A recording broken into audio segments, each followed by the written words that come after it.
ரசமும் உருளைக்கிழங்கு பொரியலும் செஞ்சு வச்சிருக்கேன், சாப்பிட்ருங்க. என்ன இவ அதிசயமா வந்து பேசுகிறான்.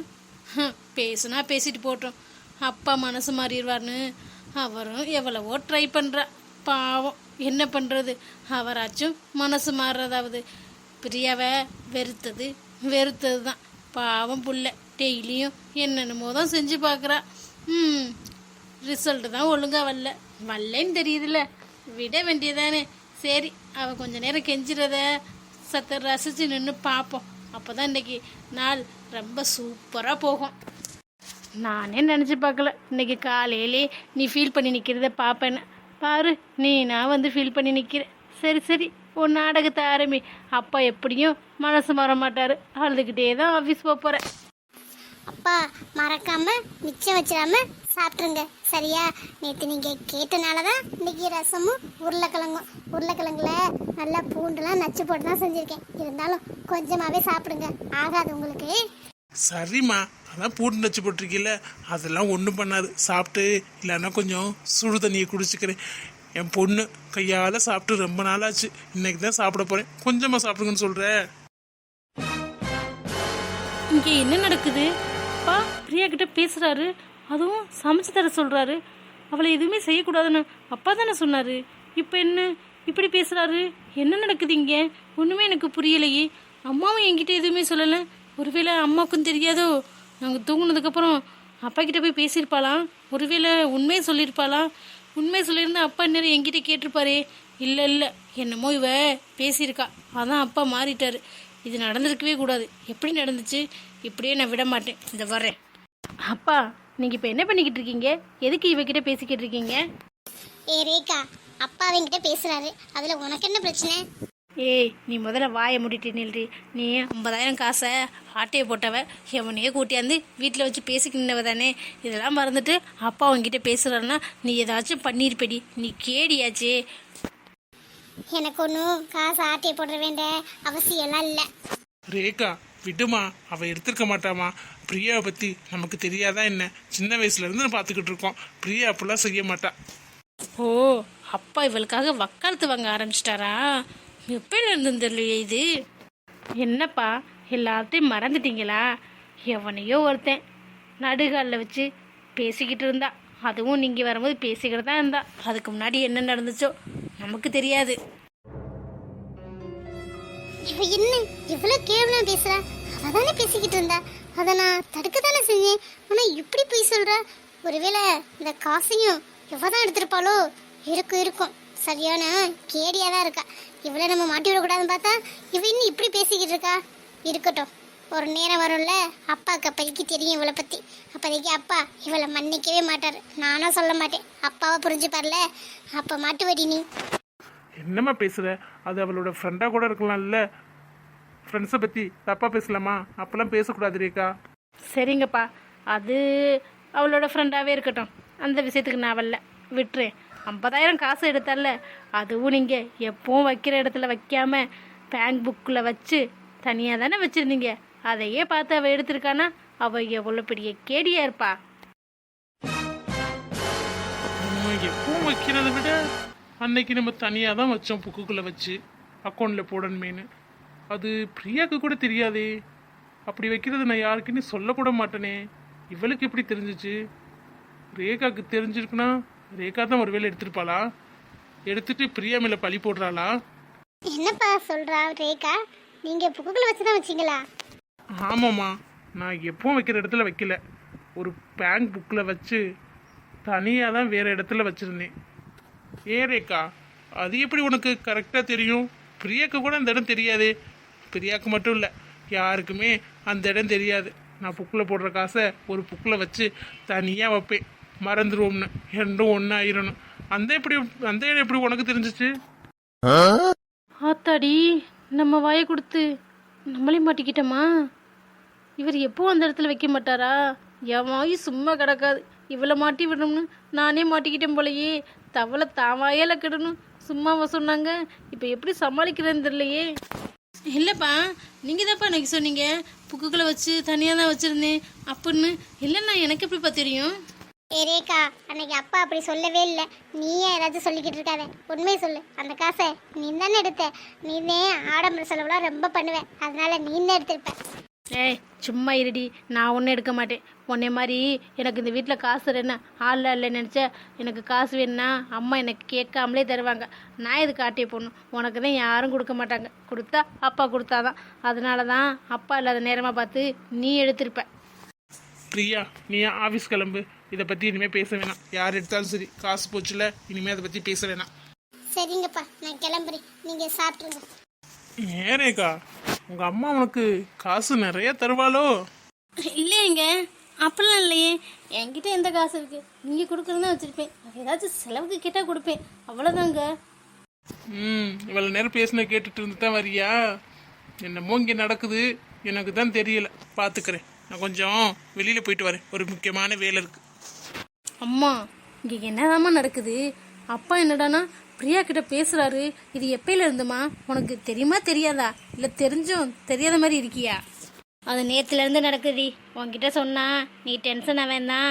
நான் சொல்லலை, உனக்கு தெரிஞ்சிருச்சா? என்னம்மா, நம்ம ஒன்று நினச்சா இங்கே வேறு மாதிரி நடக்குது. கல்யாணத்தை நிப்பாட்டிட்டு வராமா? இல்லடி, அதை பற்றிலாம் அவர் ஒன்றும் பேசலை. எனக்கு தெரிஞ்சு கல்யாணத்தை நிப்பாட்ட மாட்டாருன்னு தான் நினைக்கிறேன். நீ கவலைப்படாத, பேசுனா பேசிட்டு போட்டோம். இன்னும் எம்பிட்டு நாளைக்கு அதுக்கப்புறம் பிரியா கஷ்டப்படுறத பார்த்து இவரும் கஷ்டப்படுவார். கஷ்டப்பட்டாலும் சரி, என்ன பண்ணாலும் சரி, நமக்கு என்ன? அவள் தொலைஞ்சா சரிதான். என்கிட்ட போய் நல்லா இருக்காம கஷ்டப்பட்டா நமக்கு சரிதானடி. கல்யாணத்தை பற்றி உங்கள் அப்பா எதுவும் பேசலை. ஆமாம், அவர் காசு வச்ச இடம் உனக்கு எப்படி கரெக்டாக தெரிஞ்சு? நீ தான் எடுத்தியா? அது அம்மா, எனக்கு தெரியும் ரேகா, காசெல்லாம் அவள் எடுக்க மாட்டா. எனக்கு நல்லாவே தெரியும். தெரிஞ்சும் அவன் மேலே நான் சந்தேகப்படுற மாதிரி தான் நடித்தேன். ஆனால் உண்மையாகவே நீ தான் எடுத்திருப்ப. அவ்வளோ காசு எடுத்து என்ன பண்ண? இல்லைம்மா, ஃப்ரெண்டு ஒருத்தியோட அம்மாவுக்கு ரொம்ப உடம்பு சரியில்லை, பாவம்மா, அதான் கொடுத்துட்டேன். முடிஞ்சப்போ திருப்பி தரட்டும், இல்லாட்டினா வேணாம். அந்த புண்ணியெல்லாம் நமக்கு தானேம்மா செய்கிறோம். புண்ணியெல்லாம் பாவம்லாம் நமக்கு வேணாம். அந்த காசை ஒழுங்காக வாங்கிட்டு வர பள்ளியப்பார். சரிம்மா. சரி, எல்லாம் சொதப்பலாக இருக்குது. இந்த கல்யாணம் மட்டும் முடிஞ்சிட்டா போதும், நிம்மதியாக இருப்பேன். அதுக்குள்ளே ஏதாச்சும் நடக்காமல் இருந்தால் சரிதான். எவ்வளோ சந்தோஷப்பட்டேன் அப்பா அவகிட்ட பேசாமல் இருக்கோம். இப்போ பாரு, ராசி ஆயிட்டா. இவளுக்கு எப்படி தான் நல்லது நடக்குதோ தெரியல. சஞ்சய் நம்மளை ஏற்றுக்கின்றுவாரு. அவருக்கு நம்ம மேலே இருக்கிறது வெறுப்பு இல்லை, கோவம் தான் நினச்சேன். ஆனால் அவர் நம்ம மேலே வச்சிருக்குது வெறுப்பு தான்னு இன்னைக்கு காட்டிட்டார். அதுவும் அந்த ஹரிணி முன்னாடி. அவ என்னை என்ன நினைச்சிருப்பா? ரொம்ப கேவலமா ஒரு பார்வை பார்த்தா. ஹே கமலி, என்ன உட்காந்துட்டே கனவு காங்குறியா? தூங்கிக்கிட்டு தான் எல்லாரும் கனவு காங்குவாங்க, நீ கண்ணை முழிச்சுக்கிட்டே கனவு காங்குற. பழைய கில்லாடி தான் போல. ஆமா சஞ்சய், கனவு தான் கண்டுக்கிட்டு இருக்கேன். பகல் கனவு அதெல்லாம் நடக்காது. அதனால கனவுலையாச்சும் நடக்குதான்னு பார்த்துட்டு இருக்கேன். என்னாச்சு கமலி, ஏன் ஒரு மாதிரி பேசுற? வீட்டில் யாராச்சும் எதுவும் சொன்னாங்களா? அப்பா ஏதாச்சும் சொன்னாரா? இல்லை இந்த ஹரிணி ஏதாச்சும் சொன்னாலா? இல்லை சஞ்சய், யாரும் எதுவும் சொல்லலை. நான் சந்தோஷமா தான் இருக்கேன். என்கிட்டலாம் எதுக்கு பேசுறீங்க? நான் இந்த வீட்டில் ஒரு கெஸ்ட்டு கூட இல்லை. அதை விட மோசமான நிலைமையில தானே இருக்கேன். என்கிட்டலாம் பேசணும்னு அவசியம் இல்லை. நான் சந்தோஷமா தான் இருக்கேன். நீங்கள் பாட்டுக்கு எப்பவும் போல சந்தோஷமா இருங்க. என்னாச்சு கமலி? ஓ, காலையில் அடித்ததுக்கா? சாரிப்பா, டென்ஷனில் இருந்தேனா மீட்டிங்கில், அதனால தான். சாரி, என் மேலே தான் தப்பு. நான் தான் மறந்த வரைக்கும் பெட்டிலே வச்சுட்டு போயிட்டேன். நீ அதை பத்திரமா எடுத்து வச்சுருக்க. அது எனக்கு ஆஃபீஸ் போனதுக்கப்புறம் தான் தெரிஞ்சிச்சு. சரி, உனக்கு ஃபோன் பண்ணி சாரி சொல்லலான்னு தான் நினச்சேன். மீட்டிங்கில் எல்லாத்தையும் மறந்துட்டேன். அதுக்கு தான் இப்போ கோவமாக இருக்கியா? சாரி. இல்லை சஞ்சய், பரவாயில்ல, விடுங்க. எல்லாரும் முன்னாடியும் அடிச்சிருக்க வேணாம். கோவம் தான். தனியாக வந்து அடிச்சிருந்தா கூட எனக்கு ஒன்றும் தெரிஞ்சிருக்காது. எல்லாரும் முன்னாடி அடிச்சிங்களா?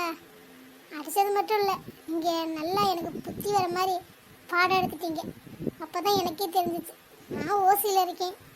என் தகுதி தெரிஞ்சு நான் இருந்துக்கணும்ல, அது என்னோட தப்பு தானே. எல்லாத்துக்கும் எல்லாரையும் எதிர்பார்த்துக்கிட்டு இருக்கக்கூடாதுல்ல. இப்போ கூட நான் ஓசியில் தான் சாப்பிட்டுக்கிட்டு இருக்கேன். அதுவே எவ்வளோ பெரிய தப்புன்னு இன்னைக்கு புரிஞ்சிருச்சு. நாளையிலேருந்து நான் வேலை தேட ஆரம்பிச்சிருவேன். கூடிய சீக்கிரத்தில் வேலை கிடச்சிரும். அதுக்கப்புறம் என்னோட செலவை நானே பார்த்துக்கினேன். நீங்கள் எவ்வளோ கொடுத்துருக்கீங்களோ அதை கணக்கு பண்ணி வாங்கிக்கிங்க. ஒரு 6 மாதம் தானே, அதுக்கப்புறம் நான் இங்கேயே இருக்க போகிறேன். என் வாழ்க்கையை நான் தானே பார்த்துக்கணும். யாரையும் சார்ந்து இருக்கக்கூடாதுல்ல, யார் வாழ்க்கையிலையும் தலையிடவும் கூடாதுல்ல. அதோடையும் உங்கள் வாழ்க்கையில் தலையிடுறதுக்கு அட்லீஸ்ட் உங்கள் ஃபைல் எடுத்து வைக்கிறதுக்கு எனக்கு என்ன உரிமை இருக்கு சொல்லுங்க. கமலி, அது ஏதோ கோவத்துல வந்த வார்த்தை, மனசுல இருந்து வரல. சும்மா நடிக்காதீங்க சஞ்சய். மனசுல இருக்காதான் வாய் வெளியே வரும். அதை கோவத்தில் சொல்லிட்டீங்க, அவ்வளோதான். பரவாயில்ல, இதை நான் ஒன்றும் தப்பாலாம் எடுத்துக்கல. நீங்கள் உண்மையை சொல்லியிருக்கீங்க. சொல்லப்போனால் இத்தனை நாள் வரைக்கும் எனக்கு உரைக்கவே இல்லை. இல்லைன்னா இப்படியே உட்காந்து நீங்கள் போடுற சோத்தை தின்னுட்டு உங்ககிட்டயும் திட்டு வாங்கிட்டு இப்படியே இருந்திருப்பேன். 6 மாதம் கழிச்சு நான் வேலை தேடி தானே ஆகணும். அதை நான் இப்போவே தேடிக்கிறேன். உங்களுக்கு டிஸ்டர்பாக இருக்க மாட்டேன். இந்த ரூம்லேயும் என்னை இருக்க சொன்னால் இருப்பேன். இல்லையா, ஆத்தா தூங்கினதுக்கப்புறம் நான் சமையலில் போய் தூங்கிக்கிறேன். எனக்கு அது ஒன்றும் ரொம்ப பெருசாலாம் தெரியாது. எல்லாத்தையும் பழகிக்கத்தானே வேணும். இவங்க என்ன ரொம்ப ஃபீல் பண்ணி பேசுறா? நான் அடிச்சிருக்க கூடாது, எல்லாரும் முன்னாடி அடிச்சது தப்பு தான். சரி, எதுக்கு தான் இப்படி முட்டாள்தனமாக பண்ணணும்னு தெரில. என் கோவத்தினால தான் இப்படி. எவ்வளோ கஷ்டப்பட்டிருப்பா, மனசு எவ்வளோ கஷ்டப்பட்டா இப்படி பேசுவா. சரி, இப்போதைக்கு எதுவும் பேச வேணாம். பேசினா அவள் கோவமாக தான் இருப்பா. நாளை கழிச்சு பேசுவோம், கொஞ்சம் கோவம் சரியாகட்டும். அங்கிள், என்ன நீங்கள் மட்டும் வந்திருக்கீங்க? ஆன்ட்டி வெள்ளையா? பிரியாவை கூட்டிகிட்டு வந்திருக்கலாம்ல. எங்கே நான் போய் பேசினா பேசவே மாட்டேங்கிறா. இல்லைப்பா, அதை பற்றி தான் பேசலான்னு வந்தேன். பிரியாவுக்கும் உனக்கும் கல்யாணம் நடக்காது. என்னங்க எங்களுக்கு சொல்கிறீங்க? ஆண்டியாக தானே வந்து என்கிட்ட பேசுனாங்க. நீங்களாம் வந்து பேசுவீங்க, அப்புறம் வேணான்னு சொல்லுவீங்க. என்ன நினச்சிக்கிட்டு இருக்கீங்க? ரேகா நினச்சி தான் நான் ஆண்டிக்கிட்டே பேச வந்தேன். அதுக்கப்புறம் பிரியான்னு சொன்னாங்க. சரி, பிரியாவும் நல்ல பொண்ணு தானே, நமக்கு அத்தை பொண்ணு மாதிரி தானே அப்படின்னு நினச்சி தான் சரின்னு சொன்னேன். இப்போ பிரியாவையும் கட்டி கொடுக்க மாட்டேன்னு சொல்கிறீங்க. சும்மா செவனேன்னு இருந்தவனை கூட்டியாந்து இழுத்து விட்டுட்டு இப்போ என்ன விளையாட்டு காமிக்கிறீங்களா? நான் ஊர் பூரா சொல்லி வச்சுட்டேன். இல்லை பாண்டி, நீ இப்போ முன்னாடி மாதிரி இல்லை. இல்லை அங்கிள், நான் முன்னாடி மாதிரி இல்லை. தைரியமாக உங்கள் பொண்ணை கல்யாணம் பண்ணி கொடுங்க. சரி, அப்போ பிரியாவை நான் கட்டி கொடுக்கல. ரேகா உனக்கு பிடிக்கும் தானே? ரேகாவை கட்டிக்கிறியா? என்னடா அது, கும்பிட போன தெய்வம் குறுக்க வந்த மாதிரி. நம்ம ரேகாவை தானே கல்யாணம் பண்ணணும்னு நினச்சோம். இப்போ பழமே பாலில் நழுவி விழுகுது. என்ன பாண்டி, உனக்கு ரேகாவை கல்யாணம் பண்ணிக்க சம்மதம் தானே? அங்கிள், என்ன இப்படி சொல்லிட்டீங்க? எனக்கு பிரியாவை விட ரேகாவை தான் பிடிக்கும். அவள் தான் நல்ல ஸ்டைலாக அழகா லுக்காக இருப்பா. எங்கே வெளியில் குட்டி போடணும்னா அவள் தான் நமக்கெல்லாம் தோதான ஆள். எனக்கு ரேகா தான் பிடிக்கும். ஆனால் ஆண்டி தான் பிரியாவை கட்டித்தரும் சொன்னாங்க. நீங்கள் வந்து இப்போ ரேகான்னு சொன்னீங்களா, எனக்கு ரொம்ப சந்தோஷமாக இருக்குது. எங்கே ஆண்டி இல்லையா? சரி, நான் சொன்ன மாதிரி தான். கோயிலில் யாருமே இல்லாமல் நகை போட மாட்டேன்னு சொன்னேன். இருந்தாலும் கொஞ்சம் போடினேன். அப்புறம் இந்த விஷயம் இப்போதைக்கு வீட்டில் தெரிய வேணாம். பிரியாவை கல்யாணம் பண்ணுறதாவே இருக்கட்டும், சரியா? என்னங்கள் இப்படி சொல்கிறீங்க? அவங்கக்கிட்டையும் சொன்னால் அவங்களும் சந்தோஷப்படுவாங்கல்ல. அதெல்லாம் ஒரு காரணமாக தான். உனக்கு ரேகாவை கல்யாணம் பண்ணணுமா வேணாமா? இல்லைங்க அங்கிள், எனக்கு ரேகா கிடைச்சா போதும். அதுக்காக என்ன வேணான்னு பண்ணலாம். யாருக்கிட்டேயும் நான் சொல்ல மாட்டேன். சரி, உன்னையும் அவளுக்கு ரொம்ப தான் பிடிக்கும். உங்கள் அத்தைக்கு அவகிட்ட கொண்டா ரொம்ப சந்தோஷப்படுவா. அதுக்கு நான் சர்ப்ரைஸ் கொடுத்துக்கிறேன். நீ திருந்திட்ட, நம்ம பொண்ணை கட்டி கொடுக்க முடியலேன்னு அப்படின்னு அவள் தான் ரொம்ப ஃபீல் பண்ணிக்கிட்டு இருந்தா. இப்போ அவள் பொண்ணே கல்யாணம் பண்ணி கொடுத்தா சந்தோஷப்படுவா. இன்னைக்கு யாரும் மூஞ்சியில் முழிச்சோன்னே தெரியலையே. இவ்வளோ பெரிய நல்லது நடந்திருக்கு. என்ன சொத்து பத்துலாம் வராதுன்னு நினச்சி கொஞ்சம் தான் வரும் போல. பார்த்துக்கலாம். ரேக்கா நமக்கு கிடைக்கிறாள்ல, அது போதும். எவ்வளோ ஸ்டைலாக எப்படி இருப்பா ஆளு. இனிமேல் நம்ம வாழ்க்கை சூப்பராக இருக்க போகுது.